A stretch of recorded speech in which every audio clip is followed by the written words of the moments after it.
From a drought of no laptops and computers on this channel for about 2 years to literally the third laptop in about 2 weeks is pretty crazy. So actually not laptop, but third computer, second laptop. So this is a Dell XPS 15. And I have been a huge fan of the XPS line for a very long time. I love their design. I love their look.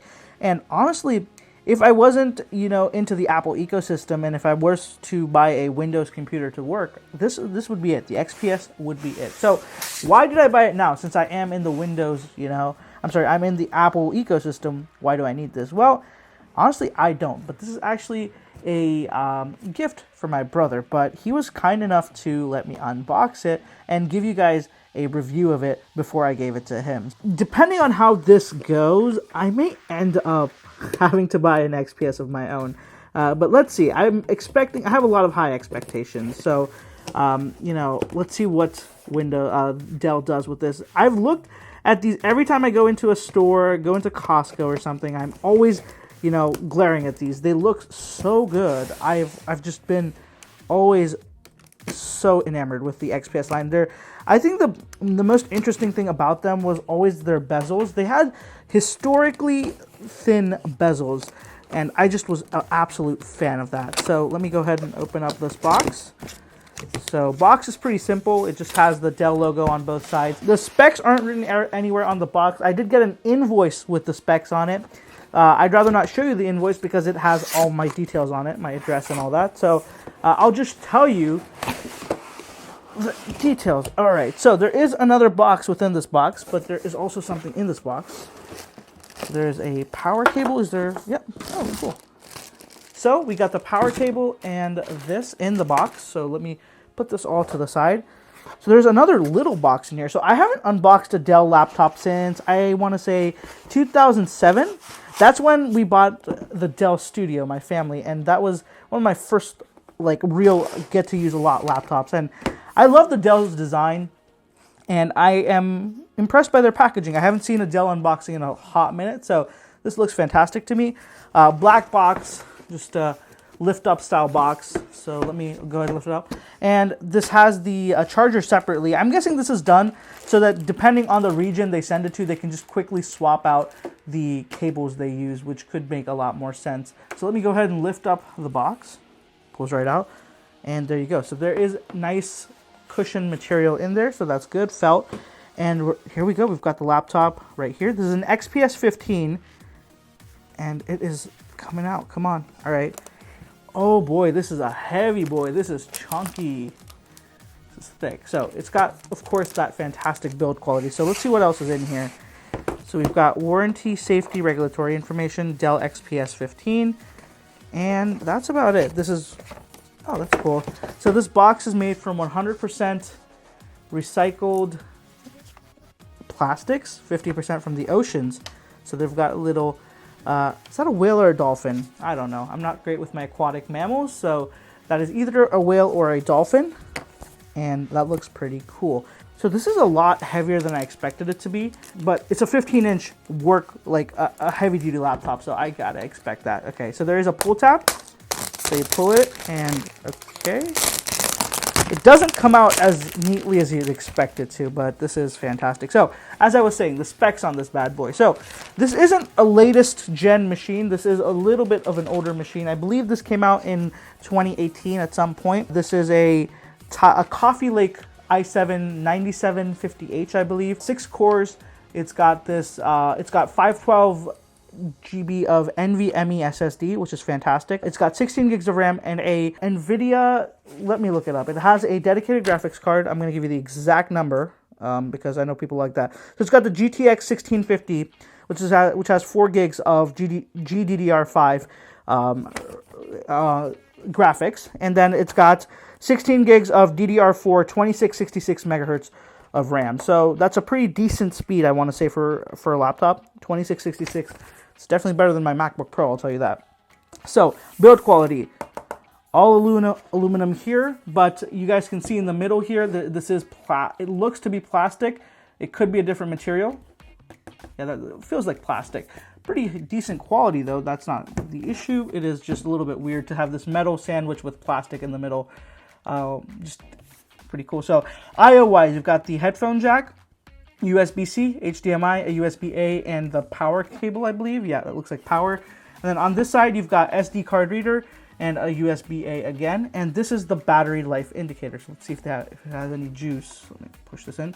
All right, so there you guys can see it lights up, 3 lights. That means it's got probably somewhere around 60% battery. And that's about it for the I/O. Let's see if it does the one thing I love about laptops is, let's see if I can lift the screen up without it moving at all. So let's see, it seems pretty weighted, so it should be good. There is no cutout to lift the screen, so that's a little bit annoying. I wish that was in place. Nope, it is pretty stuck on there. So that fails my initial test of that. Okay, let me lift it up. And boom, oh, wow. This looks awesome. So this is a, I believe, carbon fiber material right here. This is not just plastic. Of course, you've got that Core i7 sticker here. I don't know why you've got Dell doing this stuff. Windows laptop in general. I don't want a sticker what laptop, what processor I have. That's weird. All right, let's power this on. So power button on the right. This is a keyboard is nice. Pretty decently sized trackpad. It doesn't click on the top, but it does go up to pretty far up. So I'd say the last about 30% you can't click, but anything below you can click. So that's pretty nice. Let's see if I can open it up again. Nope. So this is a very tight hinge. The hinge is quite tight. But I think it makes sense. This is a touchscreen laptop, so you do want the hinge to be tight when you tap things on the screen. But I think that just the downfall of that becomes that when you want to open it with one finger, that is not possible. Like, just look at that. I'm lifting the laptop off completely. It feels like I'm almost doing something wrong and I might break it. So you definitely want to use 2 hands, one hand on the base and one hand on the top when you open this up. Which, I mean, I guess I can live with, but it's just something I've gotten used to. So let's look at the lid flex. So, wow, nothing. This is solid. This does not flex at all. Fantastic.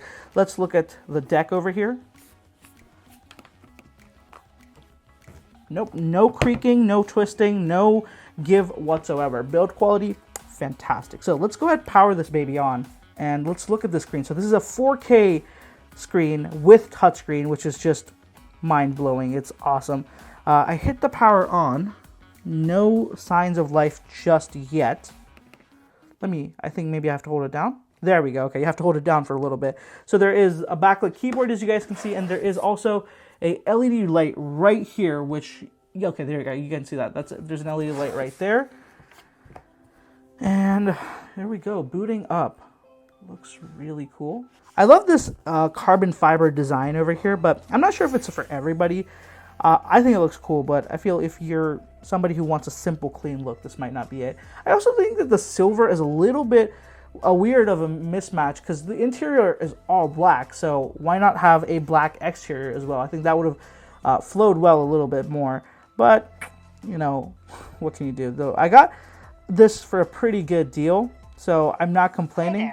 We've got the setup going, so what I'm going to do is set this up real quick, come back to you guys, and then I will give you guys my initial impressions and thoughts with a couple of the features and what's going on with this laptop. So I've spent the last couple of hours using this laptop. I completely set it up, ran benchmarks, watched videos, done a bunch of different stuff to test it out. And let me start off and give you guys another quick rundown of the hardware and just the materials of this device. Number one, this is extremely heavy, like very heavy. Like you might consider not carrying this on a daily basis. This definitely feels like you want to just put it on a desk and not move it around too much. This is definitely not a thin and light portable, but it does have a lot more power than thin and light portables. Design is fantastic. I really like it. It's very clean, nothing that bad. As I said, I just would have preferred that the outside was a darker color because of the insides being all black, so that's one thing. This is also fantastic material, very soft. I'm loving it so far, and I think this is going to be extremely durable. A cool feature I didn't know about that I figured out during setup is this has a fingerprint sensor right in the power button, so you hit it, it turns right on. Perfect. And the boot up time is really decent too from sleep, so if it's in sleep it will boot up almost instantly, which is fantastic. Right there, and fingerprint and open, so very quick, very nice. I am very impressed by it. Now, there is one thing that I noticed right off the bat when I set this computer up, and that is the amount of bloatware it ships with. I spotted about 14 Dell apps on this computer, and it made absolutely no sense to me. It's like, why? What's the reason? And there's so many different, like this killer control center. Why? Max Audio Pro, McAfee Security. I installed that, by the way. The first thing I did was when I saw that, I installed it. I hate it. And there's still another one, so I'm going to have to find out what that's about and uninstall that too. Just a bunch of, bloatware, which I am not a fan of, but it's just how it goes with these Windows OEMs like Dell and HP. They love to fill up bloatware. And another annoying thing was just Windows Update, right? It gets right to work. And I turned on the laptop, just set it up, and I was starting to explore things. And like, why is this running a little bit slow? Like, I was watching a video on YouTube and it was dropping frames, and like, that should not be happening on a laptop that is this powerful. It turns out a bunch of updates on Windows Update going on in the background, and it didn't even ask me to do it or not. It just started doing it on its own, which was frustrating, but whatever. Once those were cleared off, the performance automatically went back to being amazing. So really, it was just annoying that at least I didn't have any input in it. Now, the bezels, the display and the bezels. This display looks fantastic. It's 4K and just off the charts. I love everything about it. It's got a great panel, bright. It's got the touchscreen. The responsiveness I wish was a little bit faster. You know, it's not the worst, but it definitely is not the greatest touchscreen either. But of course, this is a laptop, so you're more meant to just do taps instead of scrolling and scribbling right on the screen. This is definitely more of a, just tap to guide through the interface sometimes instead of a total just always use as a touchscreen. The display, as I mentioned, 4K. Videos look fantastic. Brightness, it gets so bright. It really does almost feel overpowering sometimes. So it does go up to over 550 nits, and the display, just no complaints whatsoever with it. Moving on to another part of the display that we don't see clearly, but it was actually a funny thing with XPS. When they first launched, the bezels on here were so thick that Windows, the Dell, what they ended up doing was putting the camera at the bottom so it looked up, and nobody liked that, and they ended up changing it and putting a very tiny camera up here. Barely noticeable, but you can see it if you shine direct light on it. So what I'm going to do is give you guys a quick sample of what the webcam looks like. So, webcam quality is very important these days, and a quick quality test will show you guys exactly where that lands. Alright guys, so this is the webcam on the Dell XPS 15. This room is pretty decently well lit, but you guys can see that it's struggling a little bit with the dynamic range. Quite overexposed right here because of that lamp. And in general, just it seems that there is a little bit of a lack of detail. I'm hoping the audio sounds good. That's something that I can only understand when I have it in post. But let me know what you guys think of the quality of the video and audio down in the comments below. So now that I've covered the webcam, let me get into another important part of any laptop for me, and that is speakers. So this does have good speakers. The quality was good. It got loud enough. But the one thing I don't like is the placement of the speakers themselves. They are right here at the bottom, these two holes at the front of the laptop. So whenever this is on your lap or on a surface that is not perfectly flat, there's a good chance these could get blocked and you will have slightly muffled audio. I don't know why they did that. It's just not good thinking in my opinion. They have wasted a lot of space on the front. So right here, these sides are absolutely empty. This top is empty. Anywhere you could have placed speaker grills, you decide to put it on the bottom of the laptop. Doesn't make sense to me. It just is definitely wasted space. Moving on, let's talk about the keyboard and the trackpad. Love them both. There is a lot of great feedback on the keyboard. The travel is decent. I've typed a little bit on it. They sound good. They're tactile. The one thing I will say is that the backlit keyboard is not the greatest. The backlighting is meh. There's only two levels. You can have it on high or low or turned off. There's no there's no multiple meters, or you can't kind of fine tune it. And it's just like even the lighting on high doesn't look the greatest. It's very hard to even tell. There's a lot of bleeding from the edges.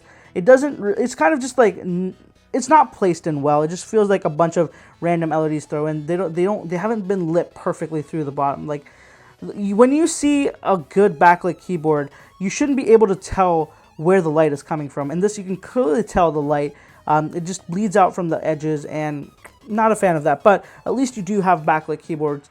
on here. So, I mean, it's not all bad. And the trackpad, on the other hand, is pretty good, fantastic. You know, definitely one of the better ones I've used on a Windows laptop. It's a dive style key trackpad, and it does go up all the way until about, I'd say, like right here. That's when you can stop clicking on it. The clickiness gets worse, but this is a very decently sized trackpad. It's very comfortable to use, and it supports multi-touch very well. I've used it for scrolling, gestures, and it works fantastically. No complaints on the trackpad either. Let's move on and talk about benchmarks. Now, this is an interesting one. So I want to start off and talk about the NVMe SSD on this, which is very, very good. It reads at about a max of 3474 on this Crystal Disk Mark test, with a write speed of 2547.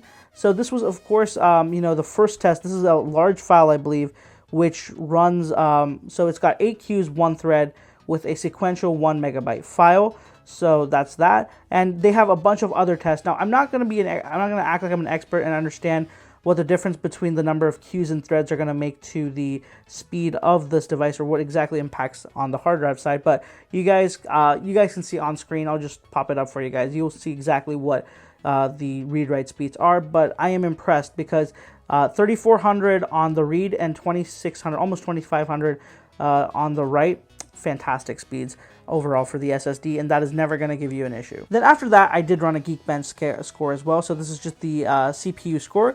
We got a single core of 1066 and a multi-core of 5345, which is very in line with the performance, with the spec of this computer. I think this will perform really well. And this, I see the XPS 15 as a very direct competitor to the MacBook Pro 15-inch, and I have a 2018 MacBook Pro 15-inch, this is the exact year that this was launched as well. So performance-wise, they actually stack up very closely on the Geekbench scores. They're, I think, like 100, 200 off of each other. Not that big of a difference at all. I then ran a OpenCL score as well, the graphics performance, and this one was really good. This was almost double my MacBook Pro. In fact, more than double my MacBook Pro. So this has a 41,733 score. So that GTX 1650 is really doing something there for sure. So graphics performance should be potentially really good, at least according to Geekbench. I did, after that, run a Cinebench score just to, cement what was going on. I didn't want to give it all to just one benchmarking app. So on this, we had a multi-core score of 5232 and a single core of 1080, which compared to the MacBook Pro is lower, but not by much. Again, very, very similar in performance. The thing with benchmarks, though, guys, is don't put too much water into them, because I ran benchmarks on the M1 computers. If you haven't watched that video, be sure to. I'll have it linked up here or somewhere on the screen. I ran benchmarks on an M1 Mac Mini and my MacBook Pro 15-inch, and on Cinebench, on Geekbench, it dominated my MacBook Pro 15-inch, but when I did a real-world test of Final Cut Pro, it still exported faster. There are certain advantages. So it's pretty clear that real-world performance is a very different factor from just running standardized benchmark tests that really don't do much. So I'm going to wrap it up with that. I think I've dragged this on a little bit too much anyways. This is a fantastic computer. It is 2 years old, but for the price I paid about $1,500. I think it's worth it. This is a new laptop, brand new from Dell, got a warranty for a year, everything. So that's why I think that it's worth it. I'm sure that used market values might be a little bit better, but this has a brand new battery. It's never been used. It's got that 1 year warranty, which I think is important with Windows laptops. I've had experiences of them go wrong too many times not to have a warranty. So a used Windows laptop really isn't something I look for too often. It is heavy, as I mentioned, but the performance really makes up for it. This is definitely a very well-performing and well-equipped laptop, especially for the price I paid. I think that I got my money's worth in terms of the specs, and I definitely love the build quality and materials of this computer. This is fantastic. This is one of the best-looking Windows laptops in my opinion. So let me know what you guys think of this Dell XPS 15 down in the comments below. Would you buy a 2-year-old computer like this? It's still brand new, but it's not the latest generation, but I did get a discount on it. I know a lot of people do a lot of deal shopping, and it could be very easy to just come across this and think this is a new one and buy it, but I knew exactly what I was buying, so I was okay with it. But I just want to know what you guys think. Would you buy something like this, a 2-year-old very expensive computer that's a little bit more discounted, instead of buying the brand new one?